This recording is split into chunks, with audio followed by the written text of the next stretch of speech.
પોલીસની નશા વિરોધી કામગીરી પર સવાલ ઉઠાવતો વિડીયો સુરતથી વાયરલ થયો છે, જેમાં નાના બાળકો ચાની ટપરી પર બિંદાસ્ત સિગારેટ ફૂંકતા દેખાયા છે। જુઓ કેવી રીતે નાના બાળકો ચાની ટપરી પર સિગારેટ ફૂંકી રહ્યા છે। બેજવાબદાર દુકાનદારો થોડા રૂપિયાની લાલચમાં નાના બાળકોના હાથમાં પણ નશાનો સામાન આપતા ખંચકાતા નથી। 18 વર્ષથી ઓછું આયુવાળા વ્યક્તિઓએ ટોબેકો પ્રોડક્ટ ન આપી શકવાનો કાયદો હોવા છતાં બાળકોને સિગારેટ આપવામાં આવે છે। વાયરલ વિડીયો શહેરના વીઆર મોલ નજીકનો હોવાનું સામે આવ્યું છે। પોલીસની કામગીરી પર પાણી ફેરવતા દુકાનદારો સામે એક્શનની હવે માંગ ઉઠી છે, તો સાથોસાથ બાળકોના વાલીઓએ પણ જાગૃત થવાની જરૂર છે।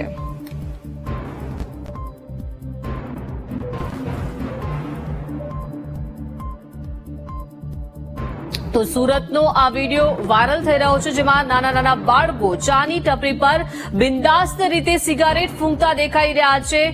બાળકો ચાની ટપરી પર સિગારેટ ફૂંકી રહ્યા છે। મહત્વનું છે કે બેજવાબદાર દુકાનદારો પણ થોડા રૂપિયાની લાલચમાં નાના બાળકોના હાથમાં પણ નશાનો સામાન આપતા ખચકાતા નથી। 18 વર્ષની ઓછી આયુષ્યવાળા વ્યક્તિઓને ટોબેકો પ્રોડક્ટ ન આપી શકવાનો કાયદો છે, છતાં કાયદા હોવા છતાં પણ બાળકોને સિગારેટ આપવામાં આવે છે।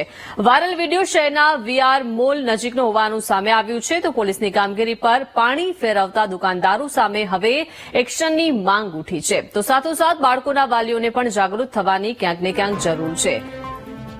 તો દુકાનદારો ક્યારે સમજશે પોતાની નૈતિક જવાબદારી, તેને લઈને પણ સવાલો છે। બાળકો 18 વર્ષની ઓછી ઉંમર હોવા છતાં પણ સિગારેટ કેમ પી રહ્યા છે? મહત્વનું છે કે કાયદામાં રૂપિયાની લાલચમાં કાયદાનું પણ ઉલ્લંઘન અહીંયા થતું જોવા મળી રહ્યું છે, કેમ કે નાના બાળકો ચાની ટપરી પર સિગારેટ ફૂંકી રહ્યા છે।